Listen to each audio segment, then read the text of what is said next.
Hey, what's up? It's the Dr. Investor back again with another video.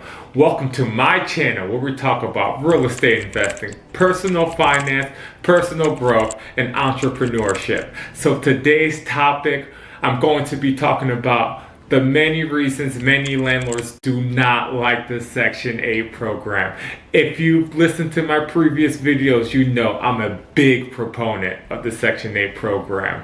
But today we're not going to be talking about that. We're strictly going to be talking about the reasons why many landlords do not like the Section 8 program. So before I get into the topic, you know what to do. Make sure you like, subscribe, and leave a comment. I'll be right back with the video. So the number one reason many landlords do not like the Section 8 program because it can be timely and costly. So when you have a market rate tenant, you typically show your property, and once you find a tenant that you screened and you like, you can have that tenant move in the next day. This can be as little as 24 hours, but this is not the case with Section 8 tenants. There's a long pathway that each landlord must go through in order for a tenant to move in. So on average, I would say it takes anywhere from 3 to 8 weeks from you finding a tenant to that tenant actually moving in within the Section 8 program. This can be a headache for a landlord because that 3 to 8 week wait period that the landlord has to wait for that Section 8 tenant to move in is 3 to 8 weeks that property is being vacant. That property is not collecting any source of income from rental income. So essentially you're just playing that waiting game, which can be very frustrating as a landlord. I know some of you are wondering, why does it take so long for that Section 8 tenant to move into my property? The thing is with Section 8, it is a government entity, and if you've ever dealt with the government, things can be really slow processing paperwork, getting things through, and that's what you're dealing with Section 8. You have to constantly call the Section 8 department in order to send in information, verify information, which delays some of the process. On top of that, there's a long pathway that you must go through as a landlord once you find that tenant in order for that tenant to move in. So once you find that tenant, Section 8 will do a background check on yourself and the property. They'll make sure you don't have an alarming criminal record. They'll make sure all the taxes are paid on that property. There's no outstanding debts on the property, and that you actually own that property. The next step is the most dreaded step for all Section 8 landlords, the housing inspection. So typically with Section 8, they'll block out about 3 days out of the week that they have their dedicated inspectors that come in and inspect your property you want your Section 8 tenant to live in.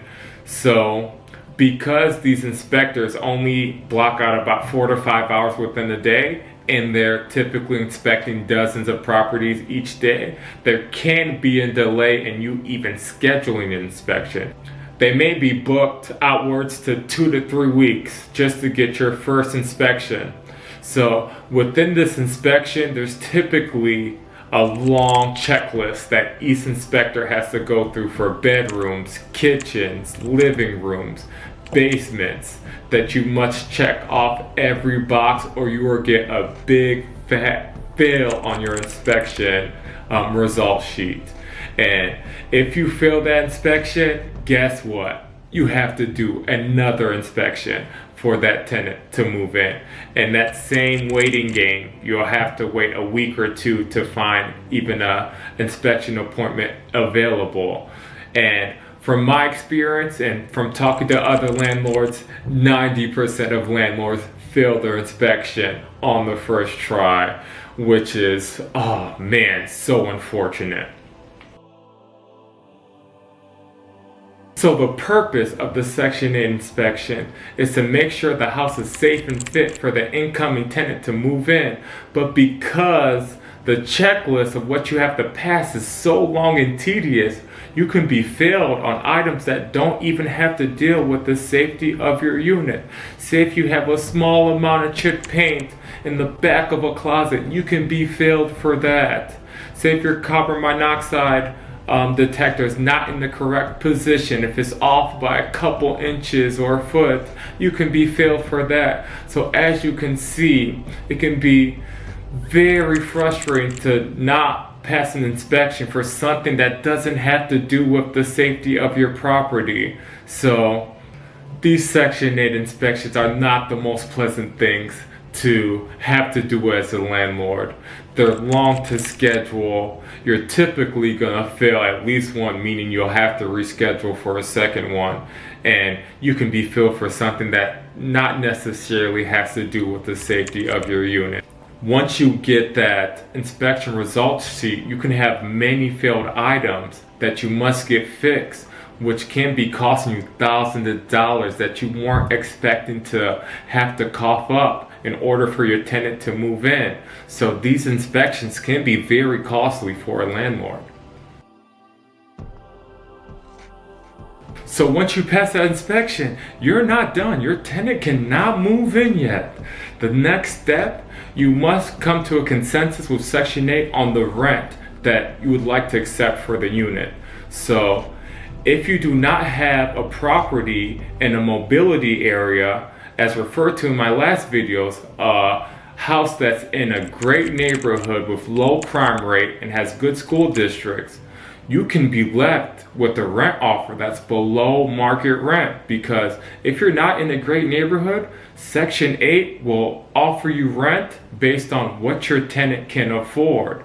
And in some cases, even if you have a house in a bad neighborhood, the tenant may not be able to afford what even market rent is in that bad neighborhood. So imagine as a landlord going through all these steps for multiple weeks, dishing out thousands of dollars to pass an inspection just to find out your tenant cannot even afford to live in your property.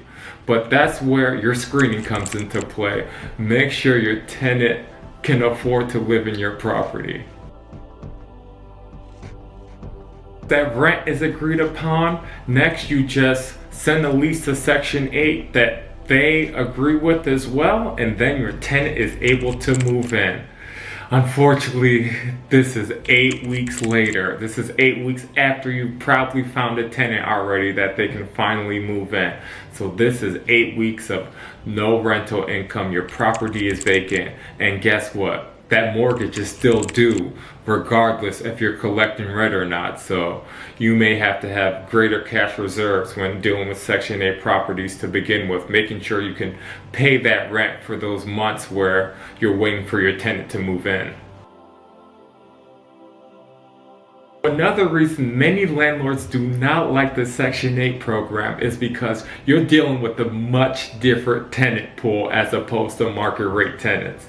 So with Section 8 tenants, you're dealing with tenants that are typically lower income, they'll have lower credit scores, possibly have an eviction on their record, and possibly have a criminal background record. So with market rate tenants, that's a red flag. If you see any of those on the your background checking that you're doing of them, it's an automatic no. But with Section 8 tenants, those are things you're be more likely to come across when you're screening tenants. So it can take much longer to find a tenant of quality with Section 8 because you're dealing with individuals who may have this past record.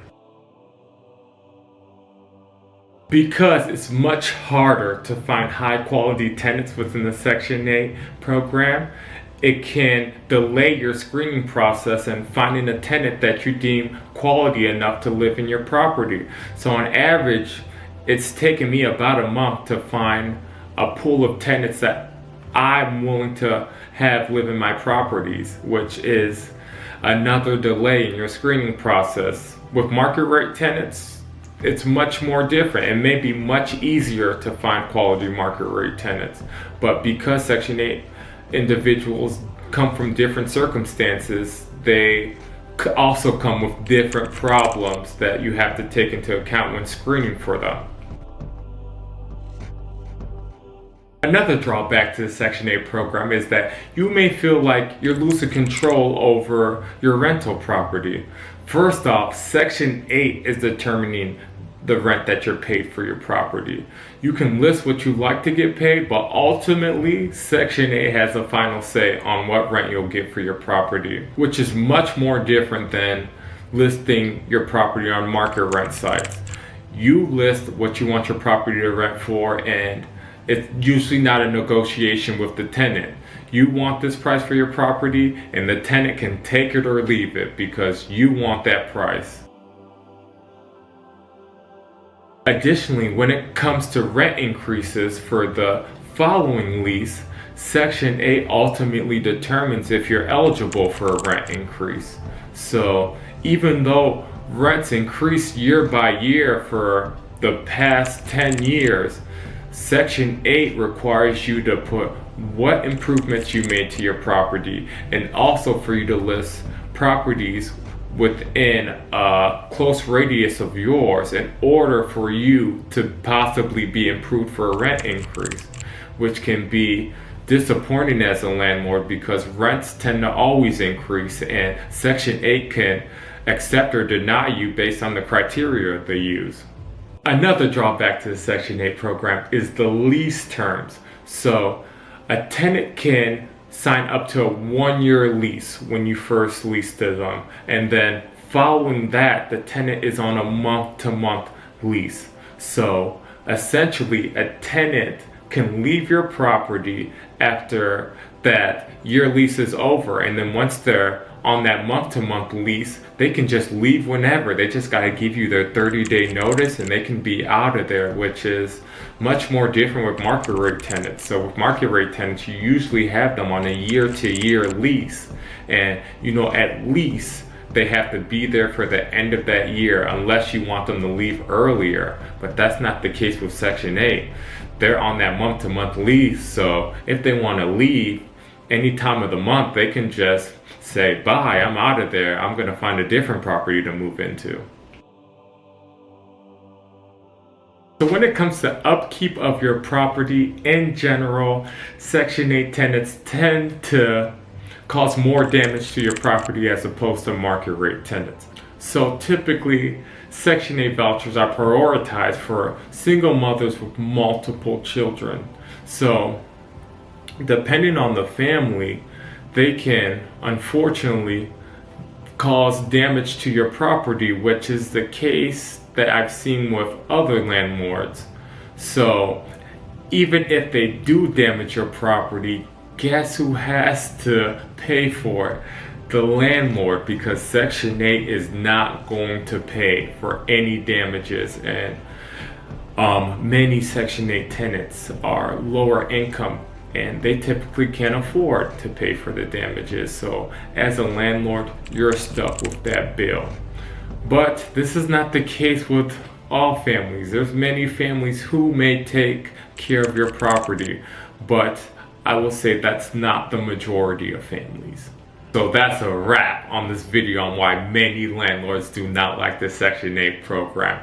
I'm a big fan of the Section 8 program, and I have plenty of videos talking about all the positives of the Section 8 program, but that was not the purpose of this video. We were talking about all the reasons landlords did not like it. So if you like this video, make sure you like, subscribe, and leave a comment. I'll be back again with another video soon. If you know anybody that will benefit from my content, make sure you share this content with them. And my goal for the month of July is 500 subscribers. I already reached my June goal of 400 subscribers. So if you know anybody that like this content, make sure you tell a friend to tell a friend to tell a friend. I'll be back with another video soon. The Dr. Investor is out.